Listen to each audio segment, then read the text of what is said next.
Thanks for having me, and I want to start by thanking NSHMBA and Wyndham. I want to thank Lucinda Plummer and Erica for being so gracious, and I want to thank you because you know the weather's not so great. We may or may not have a little bit of effects of a hurricane, and yet you stayed and you're here.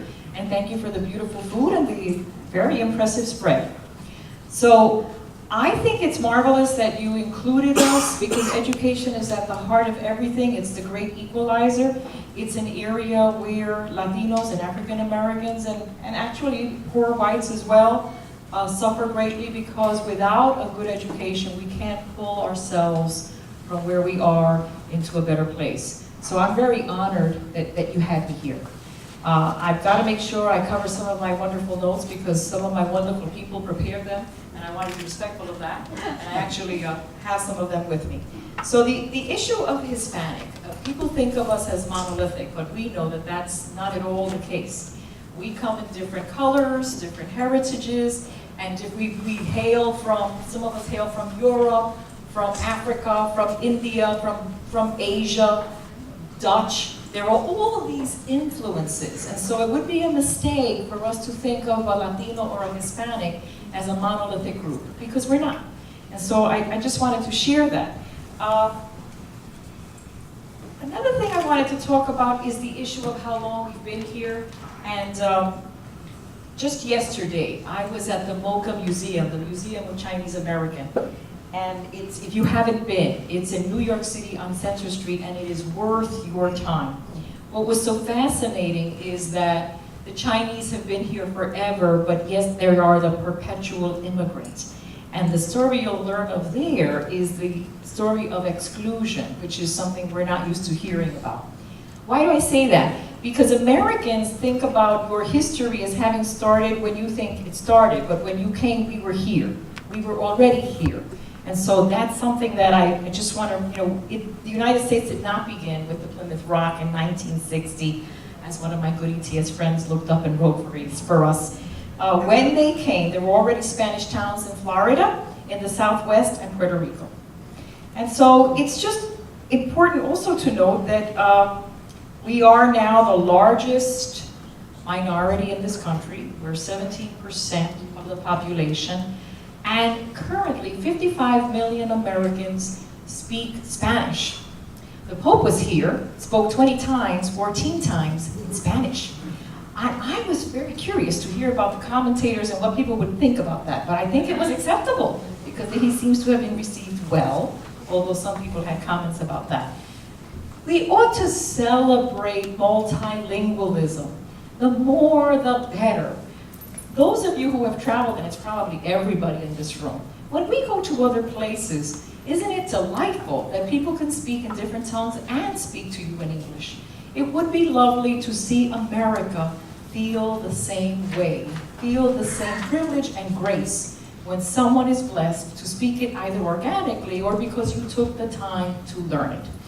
In my ideal world, every American child would begin his or her education with the opportunity to speak those languages. Strangely, when I bring up this subject about why our children have to wait for middle school or high school to learn a different language, you get all of these interesting, not very bright answers. However, those of us who have children in private school know that those children have options to learn French, German, Arabic, even Spanish, as early as kindergarten. So it works for them, it might work for our children too. And so I want to leave that thought with you because I think it's important to note that it is these differences that don't allow our children to be competitive on a worldwide basis. So let me say something about educational testing service. We were established in 1947. We were birthed by the American Council on Education, the College Board, and Carnegie Mellon. A lot of people believe that ETS is an organization of exclusion, that we wrote these tests, the SAT, the GRE, the TOEFL, the TOEIC, to keep people out. But we actually were birthed to bring people in. So what happened was that there was a time in this country where you had to be male and of pedigree to get into college. And so all these men were coming back from war. How could they show what they could do? Well, we came up with the Scholastic Achievement Test. So people of any background and of any means could take the test and demonstrate what they could do. And so that's the real history that many folks are unaware of. So though it sounds exclusionary, it really was meant to be inclusionary. So I feel very blessed that I work for, most of my life, I worked in New York City for a technology company, but I really feel particularly blessed to be working for an education company because, as I said before, we all know that getting a good education is the beginning of improving your quality of life. I want to call to attention some phenomenal reports that we've worked on that are all available to you for free at www.ets.org. America's Perfect Storm in particular is a report that I commend to you because it will affect the quality, if not your life, certainly of those of your children. It talks about 3 trends that, if left unaddressed, will imperil the democracy and our very quality of life. Here are those three threads that I just want to highlight for you very quickly. Number 1, declining skills. Too many of today's adults are unable to participate in the work environment because, sadly, the skills of those that are now immigrating are not the same as they were many years ago. And what that will do, it will really change the climate and the availability of competent talent. So the second one is the sweeping demographic change, and we're getting older.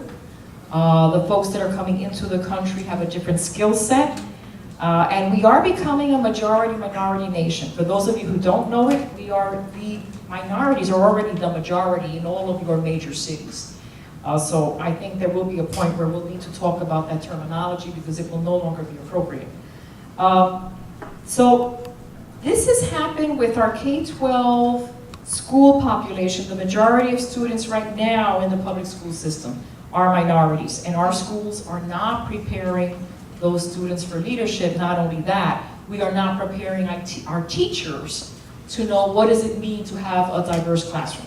So if you look at how teachers are prepared, they are not being prepared to deal with the complexity of today's classroom, all the social problems, the different languages, etc., etc. So therefore, they are hampered because they're being asked to do so much more than is humanly possible.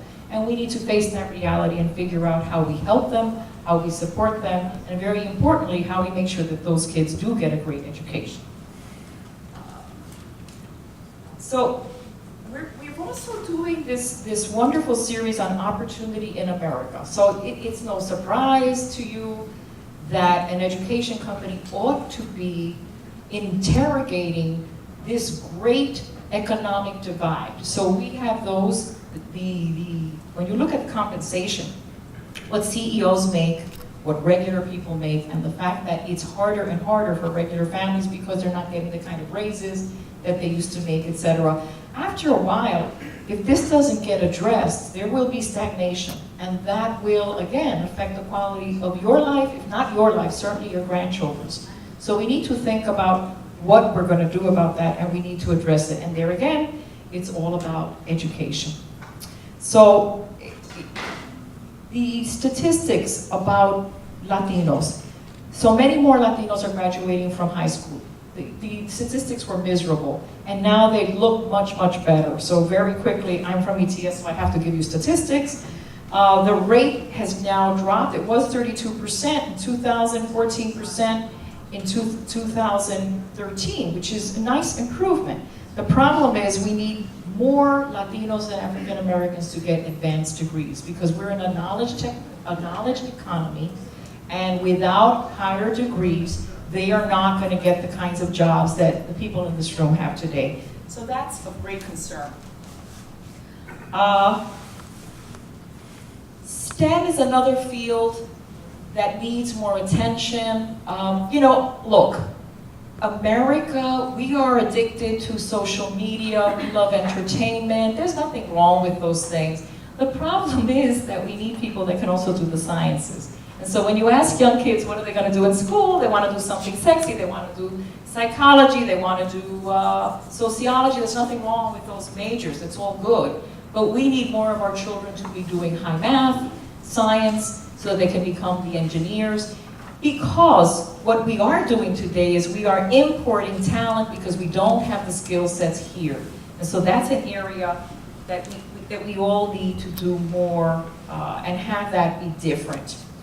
So Horacio Gutierrez, Corporate Vice President and Deputy General Counsel at Microsoft, said the following about Latinos. There are tens of thousands of jobs in the United States, certainly thousands of jobs in the technology field, but they're currently not being filled because of the unavailability of talent in the country. So that's something that I hope we're going to pay attention to. So I want to talk briefly about what my colleague talked about giving back.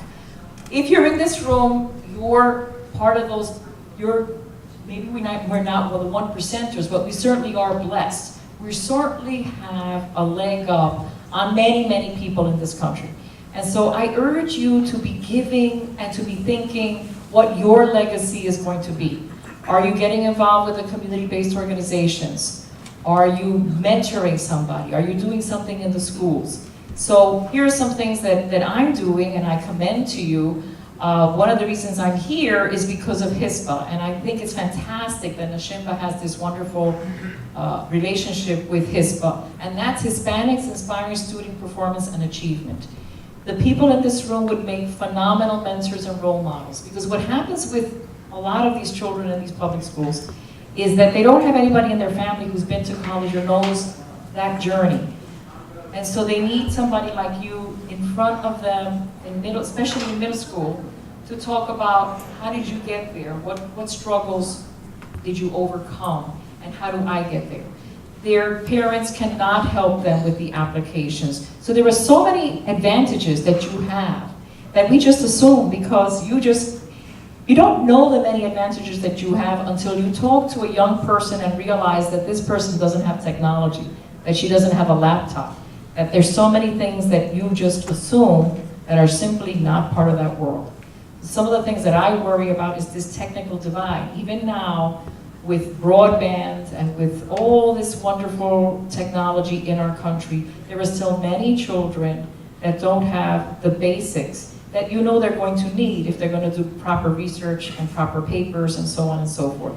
And so I partner with Yvette Diaz-Claes, who's here, and I know many of you know her, and I invite you to please consider being one of those mentors, one of those people that stand in front of the classroom and tells your story and helps these kids get inspired through your story. I'm also on the board of the Committee for Hispanic Children and Families based in New York. I'm on the board of United Way. I'm on the board of Junior Achievement. I am a board member of the New Jersey State Chamber of Commerce. I'm on the board of the Regional Princeton Chamber of Commerce. And you might think, oh my God, that woman, where does she find the time? You know what? You make the time. You learn to do it.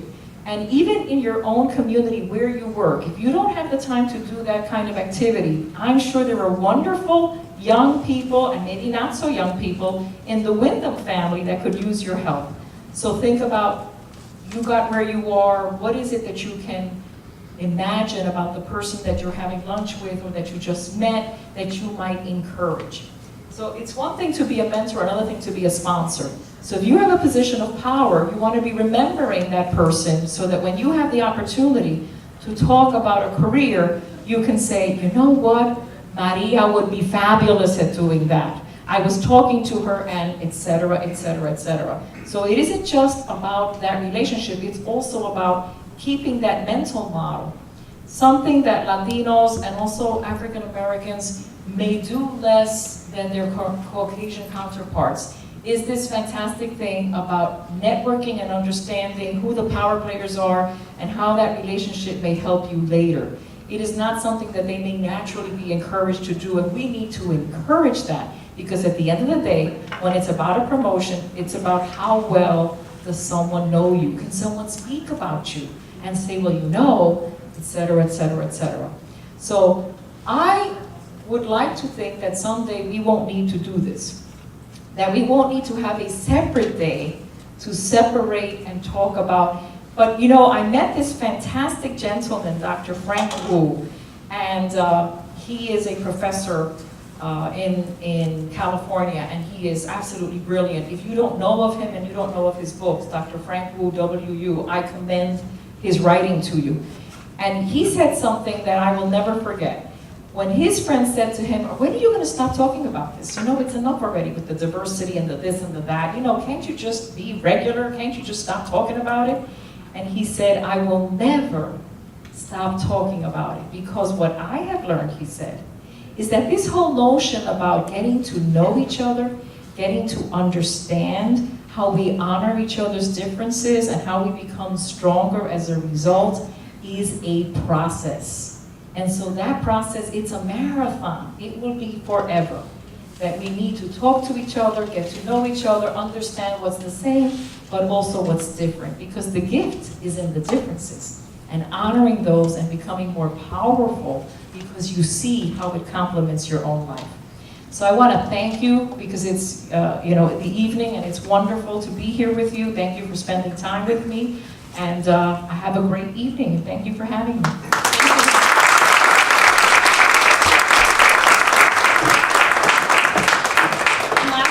Not least, we have Hector Salcido Torres with us.